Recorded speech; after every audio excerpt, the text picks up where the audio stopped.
Oi, gente, sejam todos muito bem-vindos ao nosso Sinta-se Bem, e hoje em clima natalino. Em clima de natalino. Especial de Natal. Gente, ó, ano tá se findando, passou voando. Você foi. Graças a Deus, Natal é muito bom, eu amo Natal, Eu amo Natal e também. amo rabanada também. E hoje tem uma receita, já que rabanada é um pouquinho mais calórica, a gente vai te ensinar uma receita de rabanada light, na versão light aqui no Pra dar Sinta-se uma Bem. contrabalanceada com os outros pratos da ceia aí. E tem aqui no programa hoje também papo sobre direito de família. É isso aí. Comeu uma rabanada, lipoaspirou.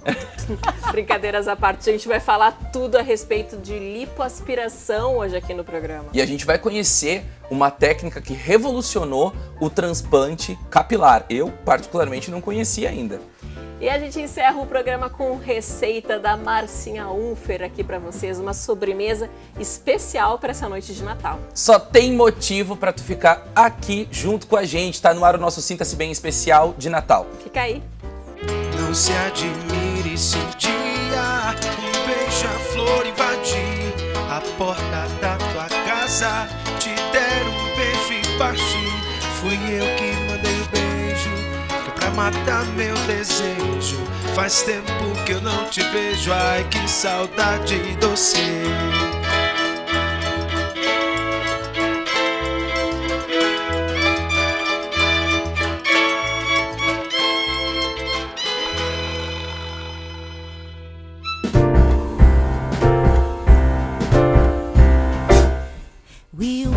Quem não gosta de rabanada?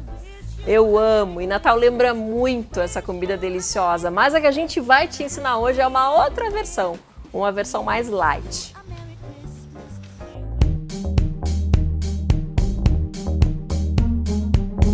E aí, pessoal, hoje eu tô com o Jeanzinho aqui, meu gostosão, para ensinar para vocês uma receita que tem tudo a ver com o Natal, que é Feliz Natal. rabanada natalina, só que é na versão fit, na versão light.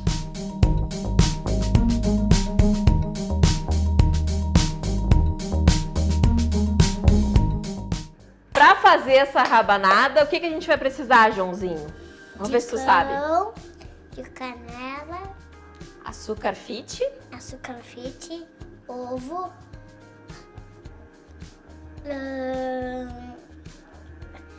leite, e algumas especiarias para dar um sabor no nosso leite, que são cravo, cravo, noz moscada açucada e gengibre. e gengibre. Vamos lá? Vamos.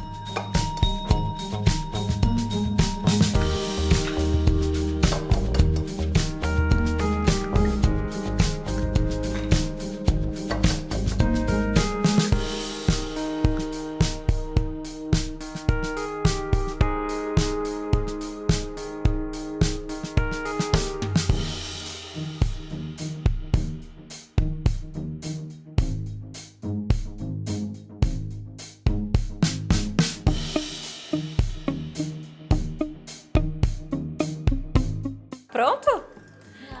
Agora a gente... Tenho mais um minutinho. Ah, e agora já deu então. Agora deixa eu pegar pro outro lado. Deu? Agora a gente reserva aqui, deixa pro lado. E a gente vai botar o leite aqui com as especiarias nessa panelinha para esquentar.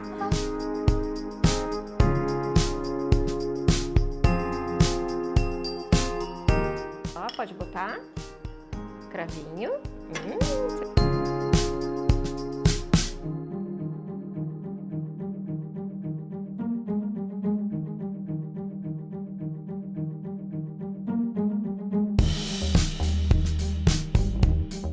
Aí a gente vai botar o nosso leite aqui. Deixa a mãe só dar uma licencinha pra mãe pra não queimar. Tá. Gravata aqui. Quem quiser pode deixar de uma noite, de um dia pra noite na geladeira pra pegar todo o gostinho aqui, que fica melhor Gravata ainda. aqui. Cuidado que tá muito Pode quente. ser. Tá? É um cheirinho bom. Tá, né? Muito bom. Vou fazer o seguinte, eu vou fazer os processos aqui e o Joãozinho vai botando o pão ali pra depois a gente colocar no forno, combinado? Porque essa nossa receita vai no forno, né? Vamos botar no leite. Vamos. Só encostar no leite assim, ó. Pá. Aí a gente passa no ovo. E agora vamos pra canela.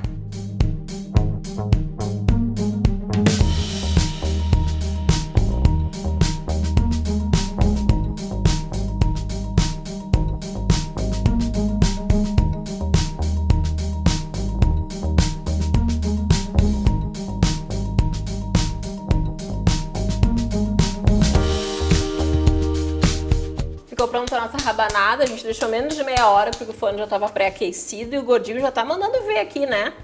Vamos provar pra ver como é que ficou? Canela. Não deve nada pra rabanada frita, é até mais gostosa. Vamos provar? Prova e diz pra mãe o que tu achou. Criança não mente, né? Vamos lá. Vamos comer. Aí vai ficar bom. E aí? Ficou bom? Muito? Eu vou comer, ó. Ficou bom demais. Que bagunça, né? Feliz Natal! Feliz Natal! Tudo de bom! Tudo de bom.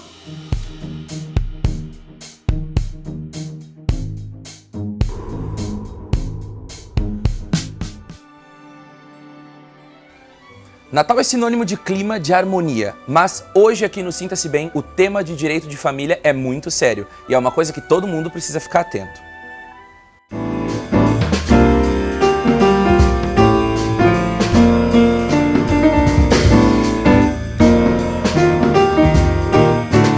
Falar de direito de família aqui no Sinta-se Bem é uma das pautas que a gente mais gosta, muito importante porque a gente toca em assuntos que estão no nosso dia a dia, no dia a dia de todas as pessoas e às vezes podem nos colocar em alguma situação de que a gente precisa desse conhecimento.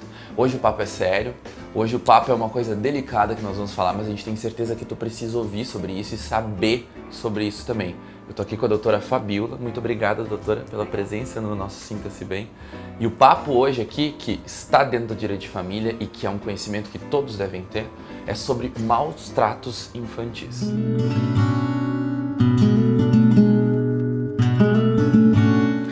Quando a gente percebe que uma criança está passando por maus tratos, isso a gente pode ter um vizinho, um filho, amigo do filho que vai na casa, professoras em escolas que percebem que a criança tem esses sinais.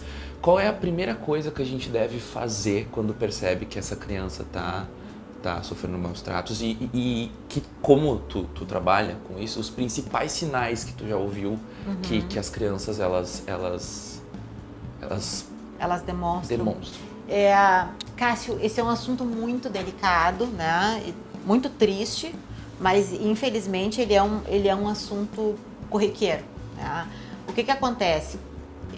Muitas vezes psicólogos, professores, médicos, principalmente médicos que são plantonistas, que recebem um primeiro atendimento, no momento que percebem que aquela criança, ao menor sinal, na menor desconfiança de que aquela criança foi vítima de maus tratos, chama o conselho tutelar, né?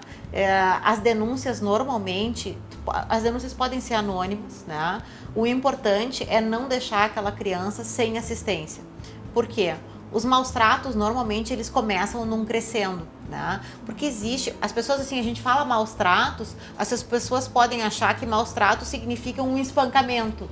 E não é, né? Por exemplo, tem várias situações que podem configurar maus tratos, né?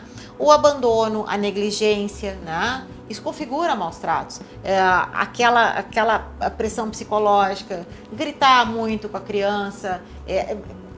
Vê bem, eu não tô falando de educar um filho, né? Eu sou mãe de 2 filhos e os meus filhos acham que eu sou muito linha dura. Então, Assim, que isso não é uma coisa ruim, diga-se de não, passagem. não, eu acho que as crianças têm que ter regra. Porque eu tive uma mãe lenhadora, Ah. beijo mãe, e foi uma das melhores coisas que Pois eu também que sabe que a minha mãe é aconteceu um na minha general e eu me criei, né? É. Tá todo mundo bem vida. aqui. Tá todo mundo bem sadio.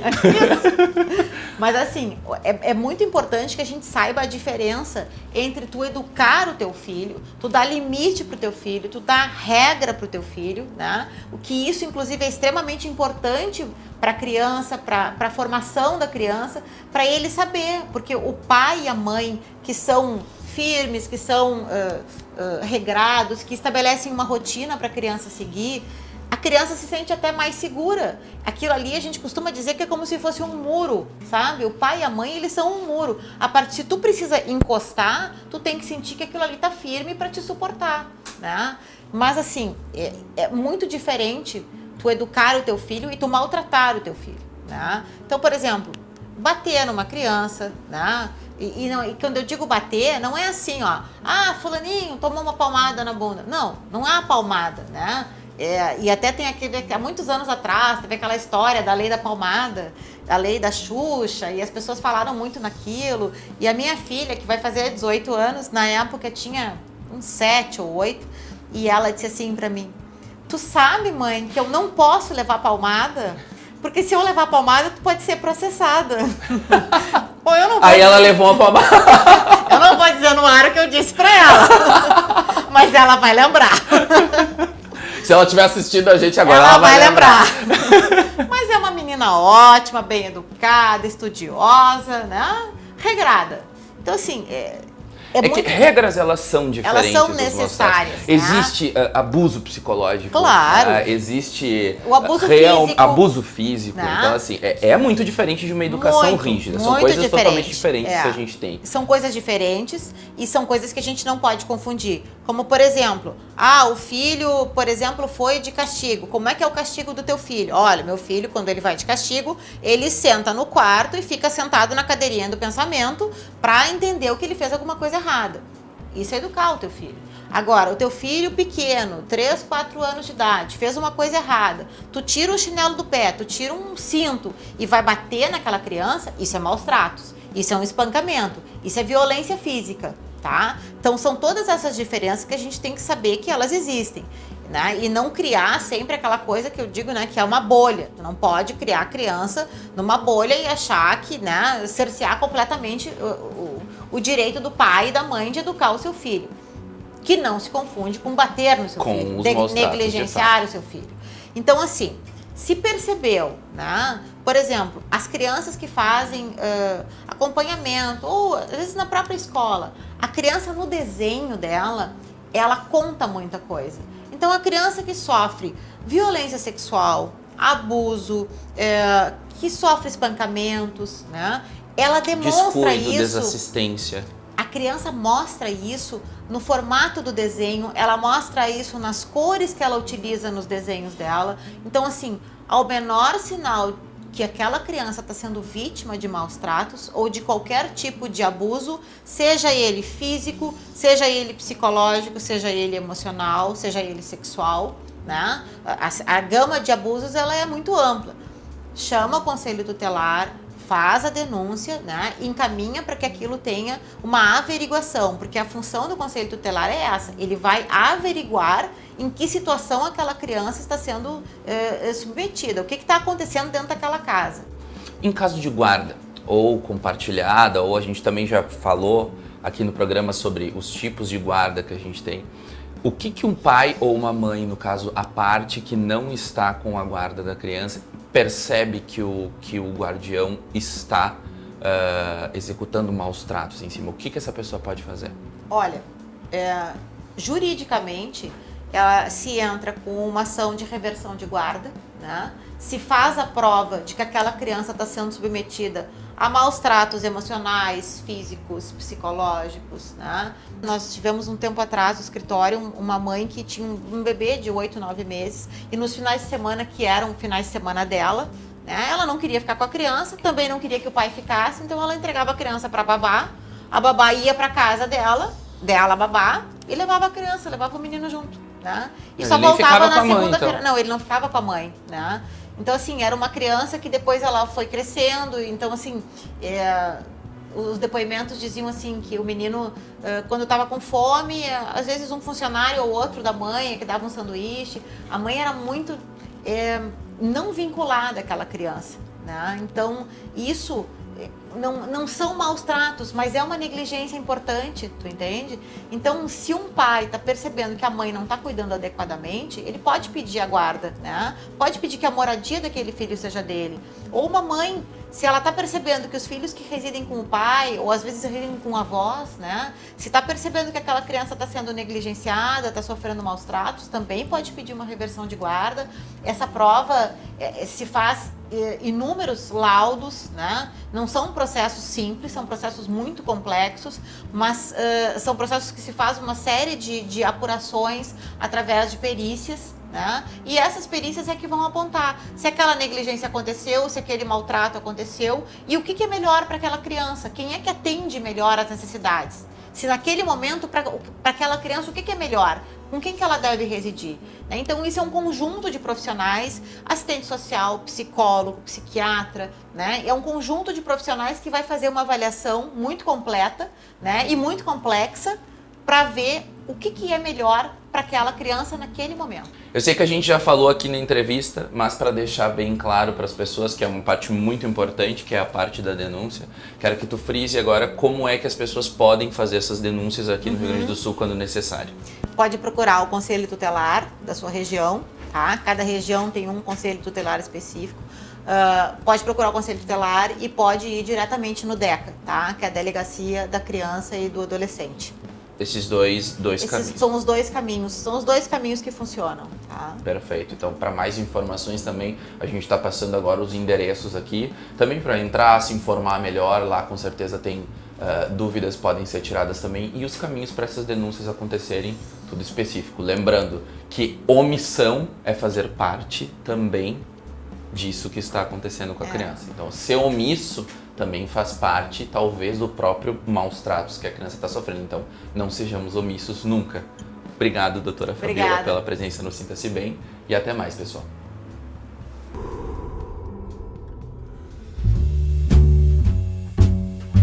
Você sabe quais são as diferenças entre lipoaspiração, lipoescultura e mini lipo? Dr. Carlos Kuiven esclarece todas as dúvidas sobre os temas.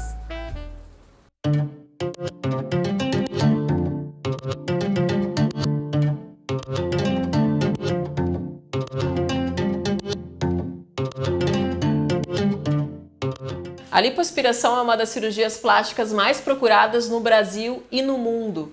Para esclarecer todas as nossas dúvidas em relação a esse assunto, é com grande prazer que eu recebo novamente aqui no programa o cirurgião plástico Dr. Carlos Kuiven. Seja muito bem-vindo novamente. Muito obrigado. É um prazer sempre falar para o teu público, né, e para a tua audiência.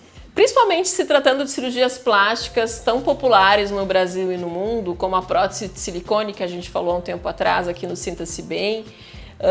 A questão da lipoaspiração, as pessoas se informam e tem muitos mitos e verdades em relação a essa técnica, né, de cirurgia plástica. Falando de lipoaspiração, né, antes de realizar esse procedimento, esse paciente, tanto homem quanto mulher, porque hoje muitos homens também fazem a lipoaspiração, ele precisa perder algum peso? Existe um limite de gordura para ser retirado, Dr. Kuiven? Existe sim, tá? Essa é uma questão importante, assim, que a gente tem que orientar os pacientes, assim, para ele entender o que é o processo de lipoaspiração. Teoricamente, se o paciente está muito acima do peso, a gente tem que descobrir o que aconteceu, o que levou ele a chegar a esse peso. Tá? Então, o ideal é que a pessoa volte um pouco para um peso próximo de um peso ideal. Aquela pessoa, não é legal assim fazer uma lipoaspiração no paciente que está muito acima do peso, porque senão a gente vai transformar aquela lipoaspiração numa aspiração muito grande. Tá? Então, assim, a lipoaspiração ela é uma técnica muito segura desde que ela respeite alguns parâmetros. Entre 5% e 7% do peso é o limite máximo do que a gente pode aspirar com segurança. O paciente pode ficar com alguma flacidez na pele, que é uma outra preocupação que se tem após a lipoaspiração dessa gordura. No local onde se tinha essa gordura, fica sem nada e essa pele pode ficar flácida ou não? Essa é uma pergunta interessante porque, na realidade, a base da lipoaspiração é a avaliação da pele, porque assim, se a gente for pensar, é um procedimento mágico. A gente vai lá, não mexe na pele, remove só gordura, né? É uma técnica que a gente simplesmente tira a gordura e as pessoas perguntam, tá, e o que acontece com aquela pele? Porque a pele estava segurando aquele volume de gordura. Quando a gente tira a gordura, como é que fica a pele? A pele ela é elástica, ela é formada por colágeno, elastina, ela tem uma capacidade muito boa de retração. Tá? Uma mulher que fica grávida, por exemplo, a barriga vem aqui na frente e ela volta. Às vezes não volta 100%, mas ela consegue um grau de retração muito grande. Tá? Com a lipoaspiração é a mesma coisa. Quanto mais novo, então, melhor resultado, com menos idade. Quanto mais elástica for a pele, essa retração vai ser maior. Tá? Mas a gente, por experiência, a gente já sabe até onde essa pele vai conseguir retrair. Nas pessoas que vão fazer uma lipoaspiração e a gente já detecta previamente que aquela pele já tem um grau de flacidez grande, a pessoa tem que saber que ou ela vai ficar com aquela flacidez ou a gente vai ter que introduzir uma técnica para retirada da pele. São outras questões. Aí são as plásticas de abdômen, de mama. Quando a gente detecta que aquela região vai ficar muito flácida, em algum momento a gente vai ter que tirar a pele. Ou o paciente vai ter que aceitar que aquela pele vai ficar um pouco mais flácida. Tá? Mas na maioria das situações, a lipoaspiração, com auxílio de malhas modeladoras que ajudam a pele a ir para o lugar, a gente consegue um resultado de retração de pele que é muito satisfatório. A gente está falando aqui da lipoaspiração. Existe a lipoescultura também. Qual a diferença entre lipoaspiração e lipoescultura? Elas fazem parte da mesma técnica de lipoaspiração, só que na lipoescultura, a gordura que é retirada, ela é processada, filtrada e ela é introduzida em algum local que o paciente quer ganhar volume. No mesmo momento ali. No mesmo momento. Essa gordura, a gordura fora do corpo, ela sobrevive por uns 20, 30 minutos. Tá? Então essa gordura ela vai ser reinjetada em alguma região onde a mulher ou o homem quer ganhar volume. Tá? O caso mais comum é tira do corpo, tira da barriga, das costas, do braço, da papada e injeta nos glúteos. É a situação mais comum de lipoescultura. Que é onde se quer gordura. É onde se quer gordura, tá. Então, assim, isso é muito realizado, é um procedimento feito, assim, rotineiramente. Uma lipoescultura de glúteo, por exemplo. Mas a gordura também pode ser injetada, em alguns casos, no sulco da face. A gente pode injetar no lábio. Substituindo um ácido. A gente pode injetar em depressões de celulite. Tá? Às vezes a pessoa tem uma celulite muito funda, já tentou vários métodos, nada funcionou, a gente aspira a gordura, solta aquele buraquinho de celulite e injeta. Isso é bastante utilizado também. Alguns pacientes querem injetar um pouquinho de gordura em alguma região da coxa, panturrilha, então a gente pode também trabalhar essa gordura e injetar em outras regiões. Na verdade, essa gordura ela vai modelando o corpo, né? Exatamente. Então, assim... Por isso que é uma lipoescultura. É uma lipoescultura, exatamente.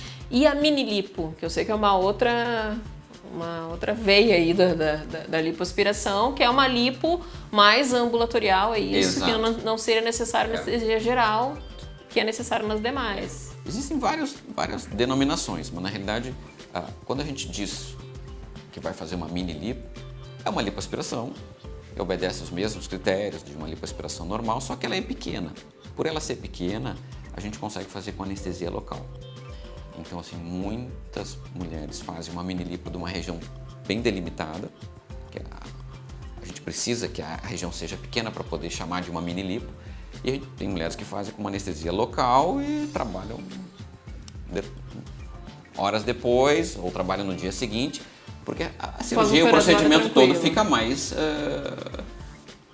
adequado, menor, né? Então, assim, uma mini lipo é uma lipoaspiração numa região mais restrita. Às vezes as pessoas fazem uma mini lipo só da região dos colotes, uma mini lipo de papada, uma mini lipo de uma área, um pneuzinho lateral aqui, uma bordinha recheada, como se chama.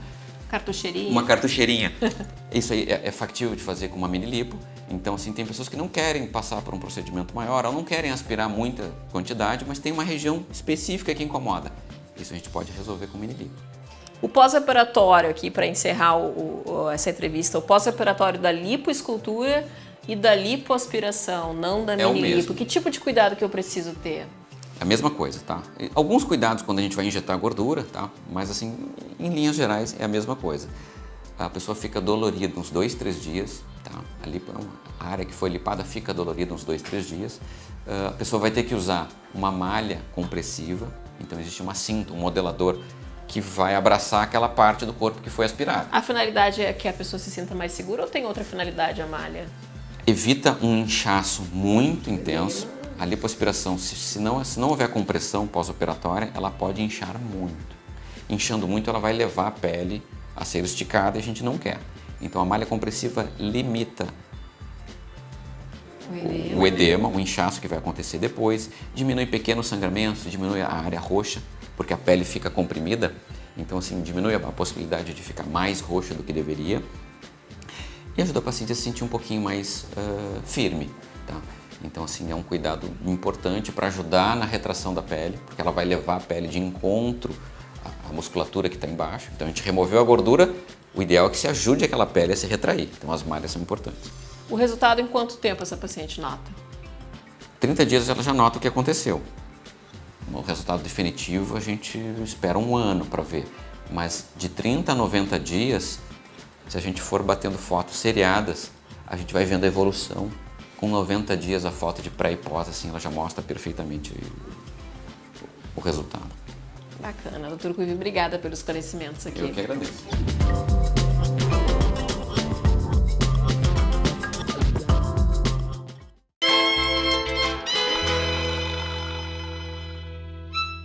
Você sabia que a sua vida é reflexo de seus pensamentos e ações? Por mais difícil que seja aceitar este fato, a responsabilidade é quase que 100% nossa. Nós temos o poder de mudar a nossa realidade a todo instante.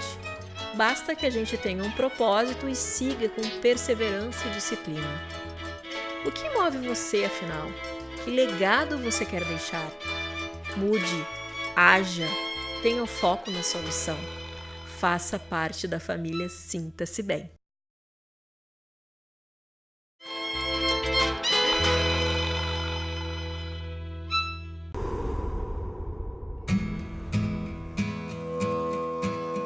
Agora a gente vai conhecer uma técnica que revolucionou o transplante capilar. Tu já ouviu falar em transplante Fouet?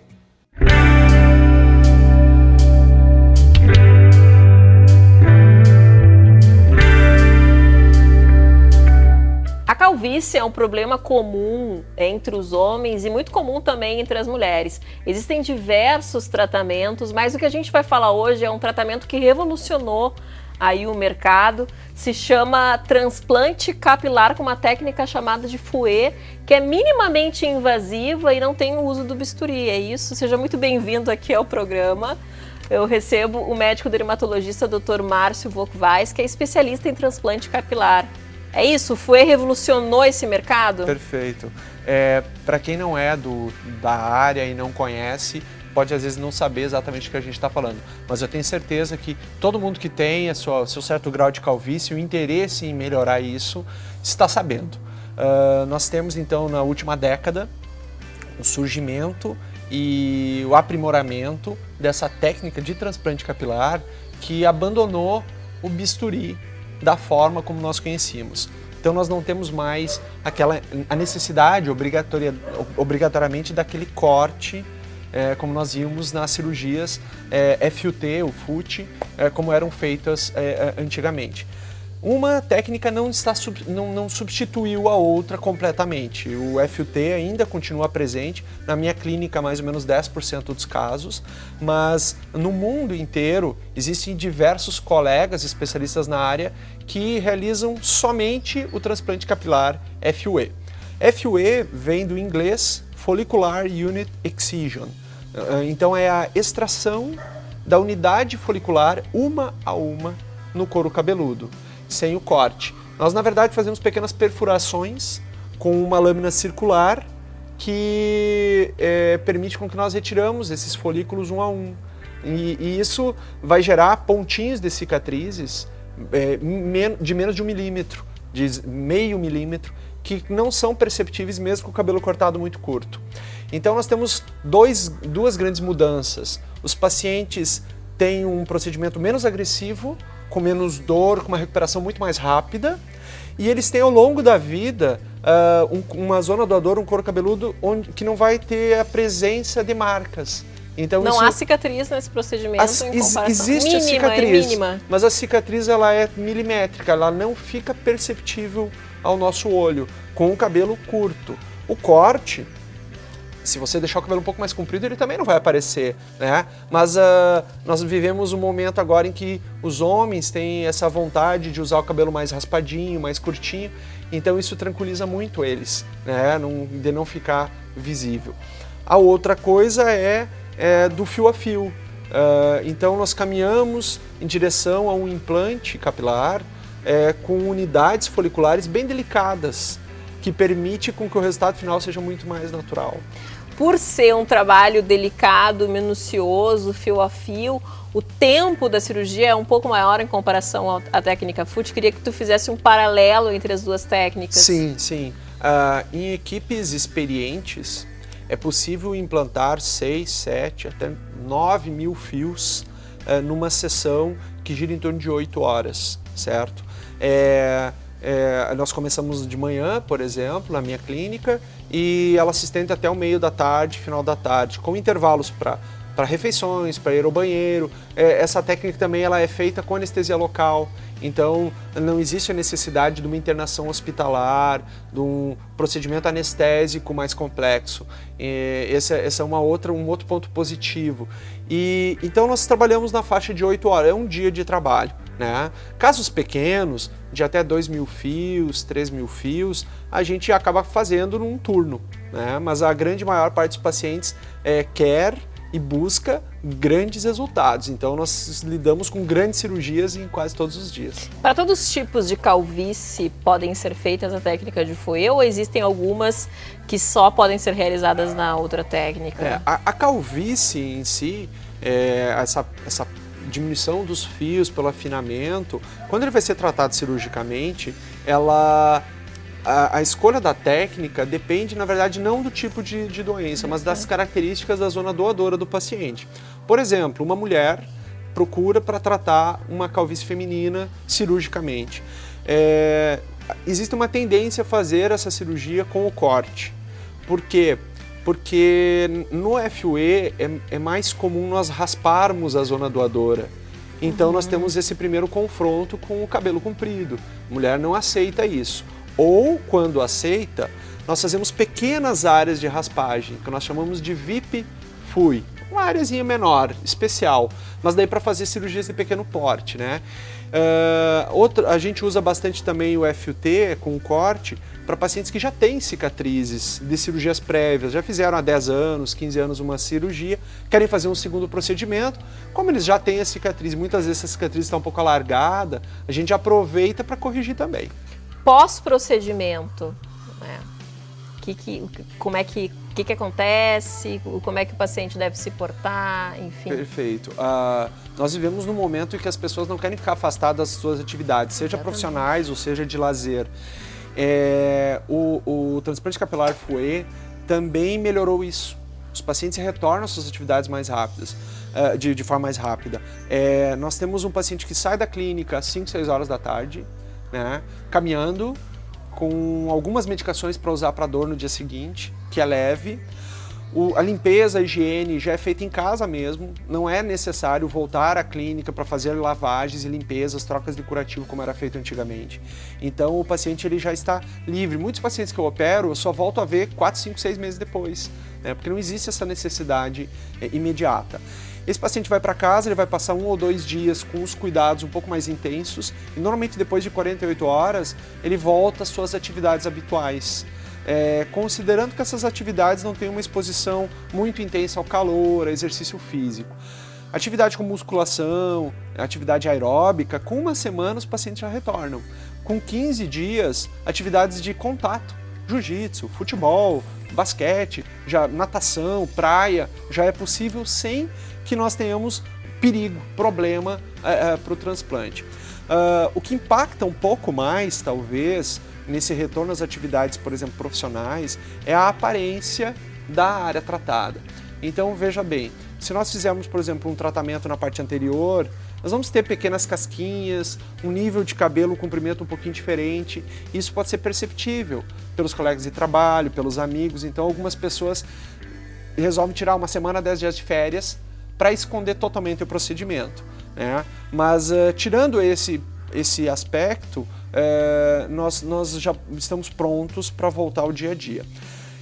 Alguns pacientes que podem usar boné ou podem usar uma touca no inverno, né, estão mais protegidos desse embate social. Dá para disfarçar. As mulheres, quando fazem, elas podem usar faixinhas de cabelo, né, ou mesmo chapéu, né, quem trabalha numa atividade mais ao ar livre, né, para também esconder. E existem variações do fouet que a gente pode fazer com o cabelo comprido. São um pouco mais complexas, um pouco mais caras, mas também resolvem daí esse problema. Falando sobre essa questão da revolução aí das técnicas de transplante capilares, que tu citaste, o fouet, existem novidades ainda nesse ramo? Sim, o fouet ele está tomando uma proporção muito grande e começa a surgir variações dele.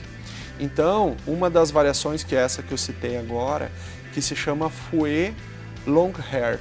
Então a gente tira o fio comprido, sem raspar, e implanta ele comprido na região receptora, já percebendo um resultado final, como ele vai estar em 7, 8 meses, né? Então a gente já consegue fazer isso. A cirurgia, é claro, que é bem mais complexa, envolve mais horas, as sessões têm que ser um pouco menores, né? Mas a variação que a gente mais acaba fazendo nesses casos são para executivos que não querem raspar o cabelo, então a gente acaba fazendo a retirada dos fios sem raspar, que é o fouet non-shaved, sem a raspagem dos fios. Que essa é uma demanda muito grande. O paciente vem, faz o procedimento e 24 horas depois da primeira higiene, não dá para perceber que ele mexeu no cabelo, né? Não tem o resultado ainda, mas não é perceptível o procedimento. Permite um executivo ou alguém que trabalha com a sua imagem, né, voltar à sua atividade sem que tenha sido perceptível o procedimento. De revolução, o que nós temos é a entrada da robótica nisso. Então nós temos o robô Artas, que é o único robô no mundo capaz de fazer a extração desses fios com uma precisão robótica, usando laser. E a gente tem essa ferramenta para oferecer para os clientes também, em muito pouco tempo aí no Rio Grande do Sul. E a gente vai entrar em mais detalhes sobre essa questão da cirurgia robótica mais para frente aqui no Sinta-se Bem com o Dr. Vuckweiss. Muito obrigada pela participação. Obrigado, foi um prazer.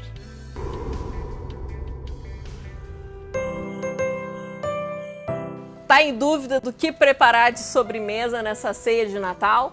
Presta atenção nessa receita da Marcinha Unfer.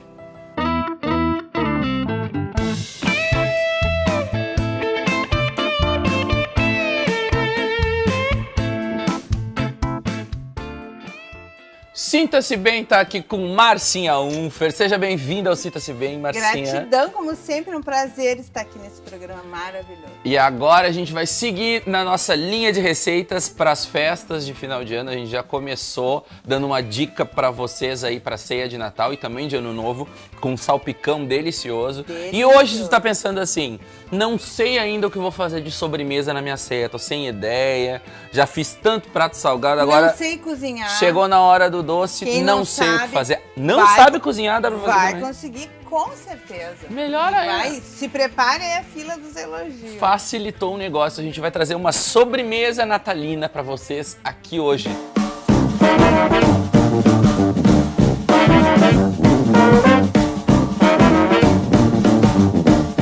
A gente tem aqui inhame, que é um alimento poderoso, inclusive para a mulherada, ele auxilia muito nos sintomas da TPM, menopausa, um ótimo auxiliar.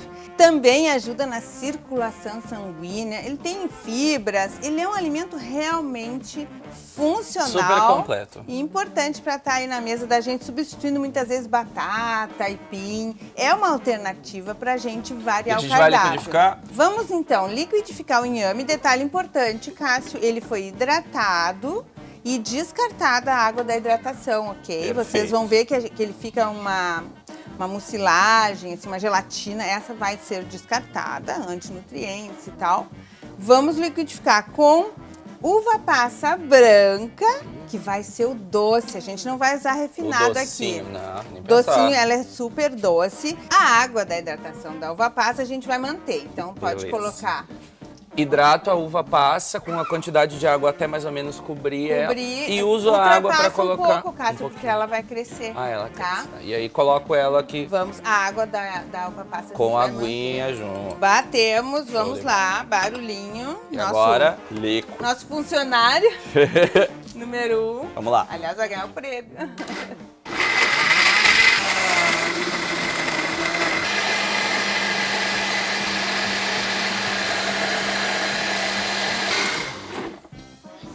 Bom, Importante Pra então, lá. né, Marcinha? Se sentir dificuldade quando estiver pra batendo, emulsionar, Põe um uma pouquinho aguinha. mais de água. Perfeito. Sempre aos poucos, pra não ficar, pra gente manter a cremosidade. Ficou sensacional, Cássio. Lindo. Perfeito. Tá um creme perfeito, docinho, funcional aqui. Bom, vocês podem montar uma tigela, um vidro lindo que vocês têm, uma sobremesa só e servir. Ou tigelas travessinhas individuais, aí é a escolha de cada um. Nós vamos montar uma individual aqui para vocês conhecerem. Então a gente tem o creme que tá perfeito, perfeito, lindo. A gente vai misturar com coco ralado, que vai dar consistência e sabor também. Coco é tudo de bom. é muito bom. Então não tem sobremesa que não fique maravilhosa. O coco é um alimento esplêndido também. Vai ajudar bastante aí depois da comilança. E a gente vai colocar a chia, que também vai ajudar na consistência e dar essas bolinhas explosivas. A gente Crocante. já fez receita aqui e ela funciona muito bem. Então tem tudo a ver com o Natal, né? Também com a consistência da nossa sobremesa, tá?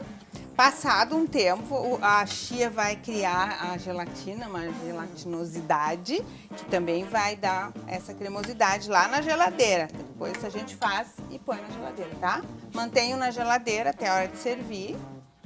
E vamos finalizar. A nossa sugestão é, coloca o creme no fundo da taça. Agora então a gente vai fazer a montagem na taça. Lembrando que a receita na íntegra Lá na íntegra, fanpage, exatamente. Lá na fanpage. Então não esqueçam tá? de ir lá, aí vocês vão ver as fotinhos de como ficou. Olha só, Frutas gente, vermelhas, coisa nossa. de louco isso aqui. Aqui a gente tem acerolas, que a gente colheu lá no nosso quintal. Vamos colocar também morangos, pra dar aquele toque, né? E é a cara do Natal essa sobremesa, A né? cara do Olha só. Natal, é o que eu falei. Por que uma sobremesa natalina? Que as cores do Natal. Branco. Lembrando, enquanto a Marcinha termina de montar, e a gente vai tirar uma foto bonitona pra vocês verem como ficou, com bastante detalhe, curte a foto lá na fanpage, onde vai estar a receita completa, e também compartilha essa receita no nosso canal no YouTube, que tá lá na íntegra, pra tu rever, pra tu fazer em casa. Exatamente. E se tu fizer, não esquece de tirar foto, Com as compartilhar nas tuas quantidades. redes sociais, exato, compartilhar nas tuas redes sociais com a nossa hashtag e com a nossa @SintasBemRS do programa. E Aqui, ó. tá coisa mais linda. E agora eu vou pro momento triste, que é onde eu aprecio Vamos. todas essas delícias da Marcinha. Beijo, Feliz gente. Natal. Espero que gostem. Um Feliz Natal.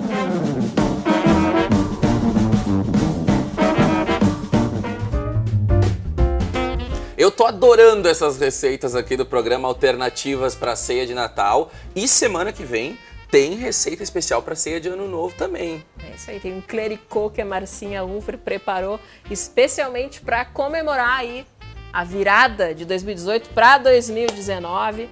Programa especial. Na semana que vem a gente volta, então, com mais Sinta-se Bem. E a gente tá terminando o nosso especial de Natal aqui pra vocês. Lembrando, não esqueçam de ficar com a gente durante a semana nas nossas redes sociais, página do Facebook, Instagram e principalmente o nosso canal do YouTube. Se tu ainda não te inscreveu, vai lá e te inscreve. O endereço tá aqui na telinha, então vai lá e dá um like lá, a dancinha do endereço.